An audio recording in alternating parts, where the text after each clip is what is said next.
Everyone, आज है 17 नवंबर और आज की इस क्लास में हम डिस्कस करेंगे 17 नवंबर से बनने वाले करंट अफेयर के सभी इंपॉर्टेंट क्वेश्चंस। प्रीवियस क्लास में हमने देखा था कि प्रधानमंत्री नरेंद्र मोदी जी के द्वारा भूटान में पुत्सांगजो 2 जल विद्युत परियोजना का उद्घाटन किया गया। 14 नवंबर 2025 को भारत के पहले प्रधानमंत्री जवाहरलाल नेहरू जी की 136वीं जयंती मनाई गई। संशोधित भारत नेट योजना को राज्यव्यापी लागू करने वाला पहला राज्य पंजाब है। अमेरिका के 2029 के अंतरिक्ष मिशन प्रशिक्षण के लिए जानवी डांगेती, जो कि भारत की है, इन्हें चुना गया है। हाल ही में भारत के द्वारा अपना पहला स्वदेशी क्वांटम डायमंड माइक्रोस्कोप लॉन्च किया गया। वर्ल्ड डायबिटीज डे 14 नवंबर को मनाया गया। नाडा के द्वारा मंजू बाला को 5 साल के लिए बैन किया गया है, हैमर थ्रो से संबंधित है। अभी हाल ही में 130वें संविधान संशोधन विधेयक की जांच के लिए संसद की संयुक्त समिति का अध्यक्ष अपराजिता सारंगी को बनाया गया। तुम्बुंग और पुमतोंग पुलित नामक ये जो पारंपरिक वाद्य यंत्र है, सिक्किम से संबंधित है, जिन्हें रिसेंटली जीआई टैग मिला है। हाल ही में राष्ट्रीय जनजातीय फिल्म महोत्सव का आयोजन या शुरुआत मणिपुर के इम्फाल में की गई। संकटग्रस्त ऑलिव रिडले कछुओं के संरक्षण के लिए भी हाल ही में एक मोबाइल एप्लीकेशन है, फिशर फ्रेंड मोबाइल ऐप, इसने टेक फॉर नेचर पुरस्कार जीता। हिंदी के लिए बाल साहित्य पुरस्कार सुशील शुक्ला ने जीता है और बिहार की 10वीं बार मुख्यमंत्री ये बन गए हैं नीतीश कुमार। तो सभी क्वेश्चंस हमने प्रीवियस क्लास में पढ़ रखे हैं। शुरू करते हैं आज का हमारा पहला सवाल है विश्व स्वास्थ्य संगठन यानी कि WHO के द्वारा हाल ही में एक वैश्विक टीबी रिपोर्ट रिलीज की गई है, जिसके अनुसार भारत ने पिछले एक दशक में यानी कि एक डिकेड यानी कि 10 साल में तपेदिक यानी कि टीबी में कितने प्रतिशत की कमी दर्ज करी है। तो भारत ने इसमें कुल 21% 21% की कमी दर्ज करी है। ये रिपोर्ट अभी हालिया जारी की गई है कि भारत ने पिछले एक डिकेड में टीबी में जो कुल मामले हैं इसमें 21% की कमी देखी है, जो कि वैश्विक औसत ये जो ग्लोबल एवरेज 12% से लगभग 2 गुना है। WHO की वैश्विक टीबी रिपोर्ट 2025 के अनुसार देश में यानी कि अपने ही देश भारत में टीबी रोगियों की संख्या 2015 में प्रति लाख जनसंख्या पर 237 से घट करके 2024 में प्रति लाख 187 हुई। मतलब कि अब से 10 साल पहले यदि देखा जाए ना 2015 तक, तो 1 लाख में 237 व्यक्ति टीबी से प्रभावित थे। अब 10 सालों में ये एवरेज 1 लाख व्यक्ति पर 187 रोगियों की हो गई है, जो कि टीबी से ग्रसित है। यहां से WHO के बारे में यदि हम बात करें, World Health Organization formation year है 7 अप्रैल 1948, जेनेवा में headquarter, parent organisation United Nations है, महानिदेशक टेड्रोस अदानोम है। रिसेंटली WHO ने केन्या को निद्रा रोग मुक्त घोषित किया। WHO ने अभी हाल ही में हेपेटाइटिस डी को कैंसरकारी घोषित किया है। 2030 तक सभी के लिए किफायती नेत्र देखभाल सुनिश्चित करने के लिए इसने ग्लोबल स्पेक्स 2030 शुरू किया। WHO ने सेनेगल को ऑफिशियली तौर पर ट्रैकोमा मुक्त घोषित किया। WHO द्वारा मलेरिया मुक्त प्रमाणित होने वाला पहला अमेज़न क्षेत्र का देश सूरीनाम बना है। मां से बच्चे तक HIV संचरण समाप्त करने वाला या WHO की गोल्ड टियर स्थिति प्राप्त करने वाला पहला अफ्रीकी देश बोत्सवाना बना। ट्रैकोमा उन्मूलन के लिए रिसेंटली WHO ने भारत को सर्टिफिकेट प्रदान किया है। अब देखिए इस क्वेश्चन में WHO के बारे में हमने देख लिया, यहाँ पर टीबी की बात की जा रही है। यहां से आप ये भी रिलेट कर सकते हैं कि इस बार जो वर्ल्ड टीबी डे मनाया गया, इसकी थीम क्या थी? Yes we can end TB, commit invest deliver. और वर्ल्ड टीबी डे मनाया कब जाता है? 24 मार्च को। सवाल नंबर दूसरा है, दृष्टि नामक एआई आधारित freight wagon locking monitoring system किसने डेवलप किया है? तो डेवलप किया गया है इंडियन रेलवे के द्वारा। इसका पर्पस क्या है? इसका पर्पस है बढ़ते माल परिवहन, चोरी के जोखिम और सामानों को जो पैक किया जाता है उसमें कुछ सीलिंग फॉल्ट आ जाता है, साथ ही मानव आधारित निरीक्षण में त्रुटि को कम करके माल वैगनों के दरवाजे लॉकिंग सिस्टम की वास्तविक समय में सुरक्षा जांच करना, ये इसका पर्पस है। इंडियन रेलवे इसका प्रभार अभी अश्विनी वैष्णव संभाले हुए हैं। भारत के जो रेलवे बोर्ड की स्थापना है ये 1905 में की गई थी और पहली जो ट्रेन है ये मुंबई से पुणे के बीच चलाई गई थी। कब चलाई गई थी? 1953 में। और भारतीय रेलवे किसकी देन है? लॉर्ड डलहौजी की। इंडियन रेलवे के करंट अफेयर यदि आप देखें तो अभी पिछले ही महीने मैंने आप लोगों को पढ़ाया है, पिछले नहीं अगस्त के महीने में, कि भारत की सबसे तेज ट्रेन बनी नमो भारत 160 किलोमीटर पर आवर की स्पीड के साथ। रेलवे पटरियों के बीच पोर्टेबल सोलर पैनल लगाने वाला पहला भारतीय शहर वाराणसी बना। अगस्त के महीने में नागपुर से पुणे के बीच भारत का सबसे लंबा रूट वाला जो वंदे भारत एक्सप्रेस है, इसका उद्घाटन किया गया। भारत ने अब तक की सबसे लंबी मालगाड़ी रुद्राक्ष का सफल ट्रायल किया। ये भारत ही नहीं, एशिया की सबसे लंबी मालगाड़ी है, 4.5 किलोमीटर लंबी है। दुनिया के सबसे ऊंचे रेलवे आर्क ब्रिज का उद्घाटन जम्मू कश्मीर में किया गया। महाराष्ट्र ने कोंकण रेलवे कॉर्पोरेशन लिमिटेड और इंडियन रेलवे के विलय को मंजूरी दी है। रेल नेटवर्क से जुड़ने वाली पूर्वोत्तर की चौथी राजधानी मिजोरम का आइजोल बना और 100% रेल विद्युतीकरण हासिल करने वाला 24वां राज्य केंद्र शासित प्रदेश गुजरात हो जाएगा। सवाल तीसरा है, खेलो इंडिया यूनिवर्सिटी गेम्स 2025 का आयोजन किस राज्य में किया जाएगा, जिसका शुभंकर खम्मा और घनी है। ये तो मैंने आपको बताया था कि राजस्थान ये खेलो इंडिया यूनिवर्सिटी गेम्स के 5वें एडिशन को होस्ट करने जा रहा है, जिसका शुभंकर घोषित हो चुका है। खम्मा और घनी, खम्मा घनी बोलते हैं ना राजस्थानी लैंग्वेज में, वैसे आप रिलेट कर सकते हैं। जिसे किसी को अभिवादन देना होता है, हाय हेलो, तो सेम यहाँ पर खम्मा घनी चलता है। यहाँ कुछ इंपॉर्टेंट मस्कट का आप रिविजन करें तो 12वें पुरुष एशिया हॉकी कप का शुभंकर चांद है। पहले खेलो इंडिया जल खेल महोत्सव का शुभंकर हिमालयन किंगफिशर है। बिहार में आयोजित की जाने वाली एशिया रग्बी अंडर-20 चैंपियनशिप का शुभंकर अशोक है। खेलो इंडिया यूथ गेम्स 2025 का शुभंकर गज सिंह रहा, जो कि बिहार ने होस्ट किया था। खो खो वर्ल्ड कप जनवरी में हुआ, जिसका शुभंकर तेजस तारा था। खेलो इंडिया पैरा गेम्स का शुभंकर उज्ज्वला। 38 नेशनल गेम्स का शुभंकर मौली। 12वीं विश्व पैरा एथलेटिक्स चैंपियनशिप का शुभंकर विराज। और नवंबर 2024 तक यानी कि लास्ट ईयर देखा गया कि बिहार के राजगीर में आयोजित महिला एशियाई चैंपियंस ट्रॉफी का शुभंकर ये गुड़िया रहा था। सवाल चौथा है, किस स्थान पर बॉर्डर सिक्योरिटी फोर्स यानी कि बीएसएफ ने दुर्गा ड्रोन स्क्वाड्रन नाम की अपनी पहली महिला ड्रोन संचालन इकाई की शुरुआत की? तो इसकी शुरुआत अभी हाल ही में की गई है। कहां पर? ग्वालियर में, मध्य प्रदेश के ग्वालियर में बीएसएफ ने अपनी पहली all women drone unit launch करी है, जिसका नाम रखा गया है दुर्गा ड्रोन स्क्वाड्रन।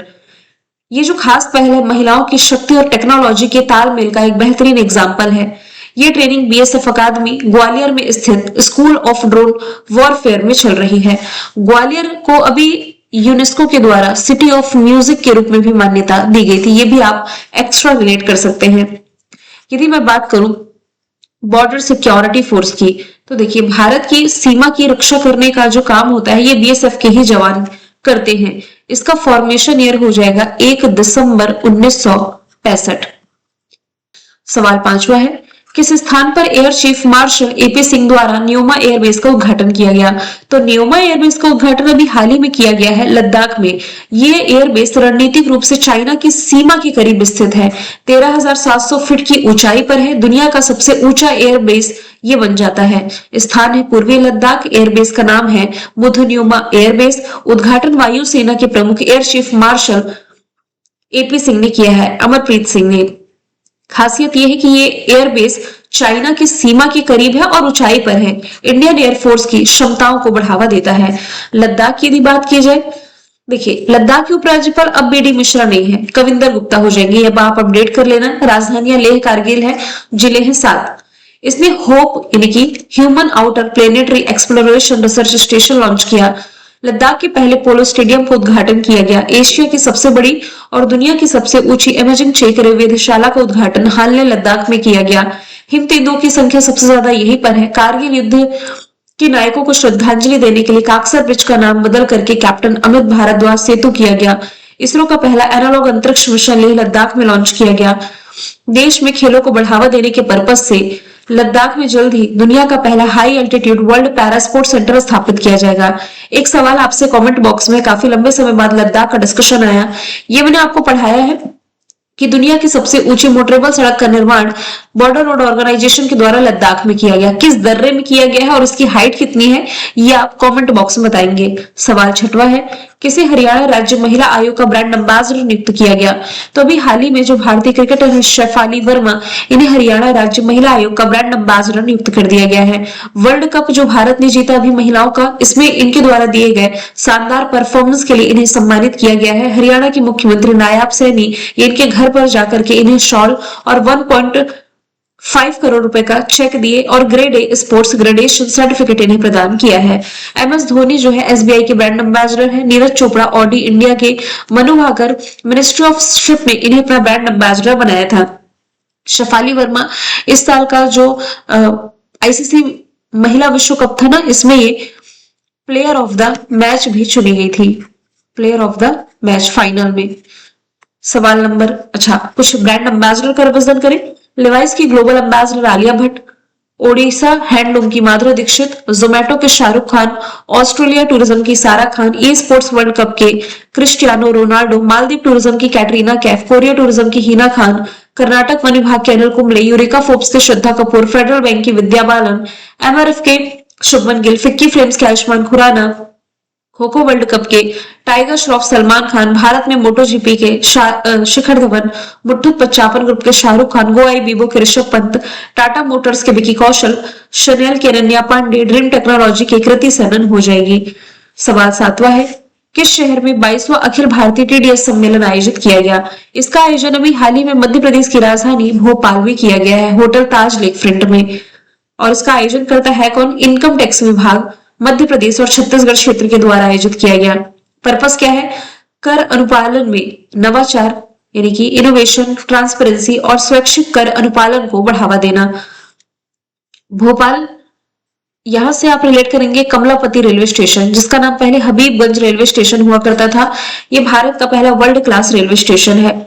सर्ववेद नाम का दुनिया का सबसे बड़ा मेडिटेशन सेंटर वाराणसी में बना है। पटना में बापू टावर, भुवनेश्वर ये ओडिशा की कैपिटल हो जाएगी, जहां पर भारत का सबसे बड़ा हॉकी स्टेडियम है। 20,000 दर्शकों की बैठक क्षमता वाला ये स्टेडियम, और ये 20,000 दर्शकों की क्षमता वाला जो स्टेडियम है, इसका नाम बिरसा मुंडा हॉकी स्टेडियम हो जाएगा।